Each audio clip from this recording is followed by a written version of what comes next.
Hello once again, YouTube. Major Tom 2417 here with episode 6 of EpicStravaganza, and for the first time in this series, this video is only going to cover one game, and that game is Ken's Labyrinth, made by Ken Silverman.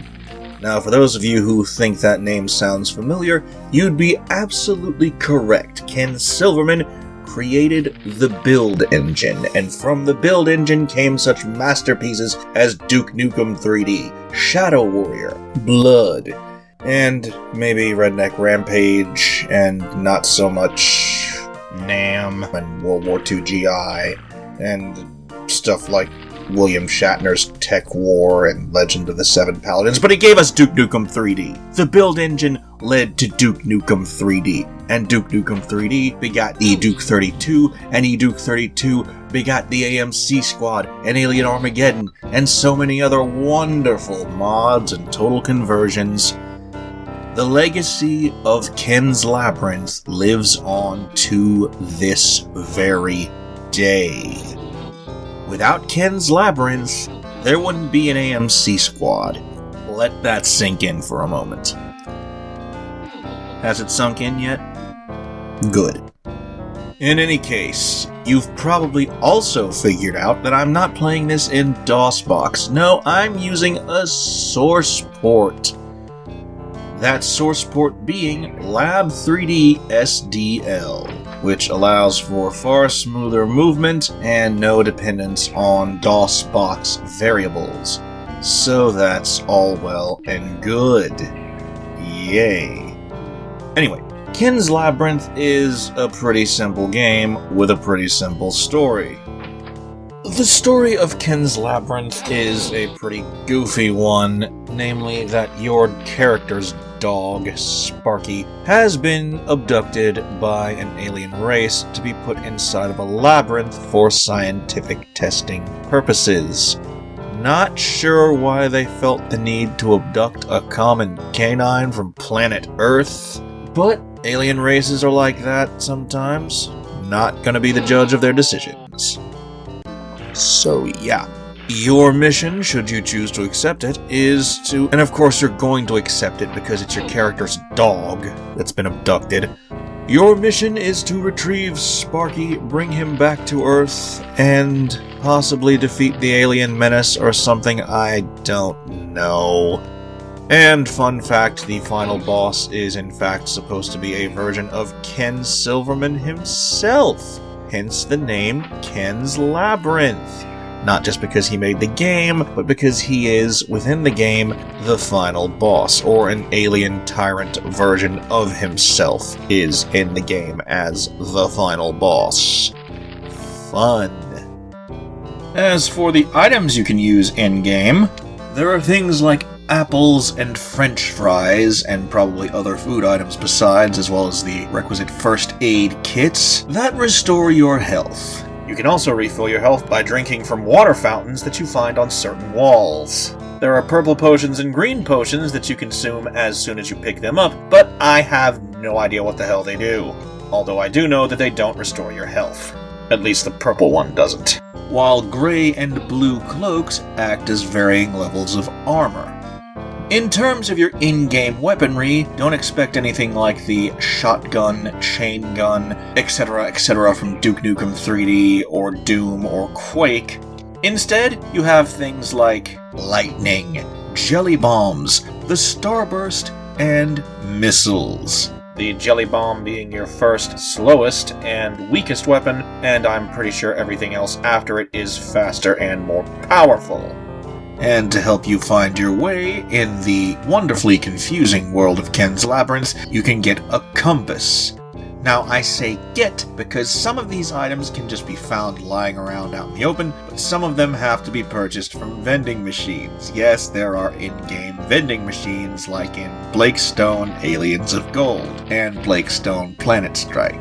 And of course there are in-game coins that you have to pick up to use the vending machines, and you can also use those coins to open certain doors. Or you can use them in in-game slot machines to try and get more coins so you can afford the more expensive stuff at the vending machines. Wonderful. There are, of course, various in-level hazards, like holes that you can fall down, or in Episode 2, Sparky can fall down, and if he falls down, you're pretty much screwed, and have to reload from an older save. Enemies can also fall into these holes, including moving holes that try to chase after you. So a moving hole can fall into a stationary hole. Don't ask me how that works. Anyway, there are also other hazards like fans that can blow you back from something, or walls that you have to shoot, which aren't necessarily hazards but can be opened up to reveal enemies behind them that will immediately open fire upon you, and things of that general nature. So yeah, there are a few boss level enemies as well, including the aforementioned Ken. Apparently, when Ken has taken enough damage, he starts flashing blue and yellow, and if he is able to hit you while in this state, if you don't have a certain color cloak on, you're pretty much dead. And enemies range from gargoyle-ish heads with bat wings, to robotic spiders, to these roving robots with dome heads that have vaguely satellite-looking things underneath glass, and these gray cloaked phantom things that fire at you endlessly and just stay in one place. Stuff like that. As far as my personal experience with this game goes, I did have the shareware and possibly even the full version back in the day, and I always found it kind of sensory overwhelming a little bit, and also slightly unnerving. It's really hard for me to explain. It's like when you played NBA Jam in the arcade, and it asks if you want to confirm the entering of your initials, and the yes-no choice is written in massive orange letters that look vaguely intimidating. Ken's Labyrinth gives me a little bit of that vibe. It always has. The floors and ceilings are one color, and yet the walls are usually multiple colors, and there's something moving off in the periphery, and it's really hard to explain, but it just feels kind of like a bit of a sensory overload, especially in Lab 3D SDL, with the music and sound cranked up to maximum by default.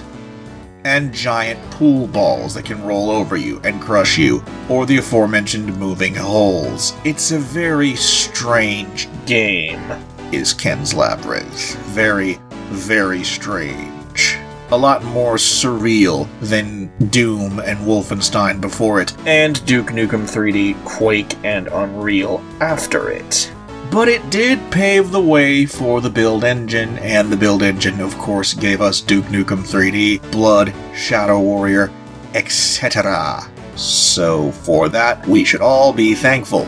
As you might expect, this game has in fact been covered in an Ancient DOS Games video on the Pixelmusement channel of Chris Azik, also known as Gemini.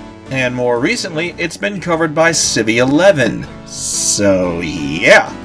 That's pretty much all I have to say about Ken's Labyrinth in this, the 6th episode of EpicStravaganza, and the first of which to feature only one game as opposed to the last few that have had multiple games per video. Going forward, each of the remaining episodes, apart from possibly the 11th, will feature only one game as well, and the next one features one of my personal favorites from back in the day.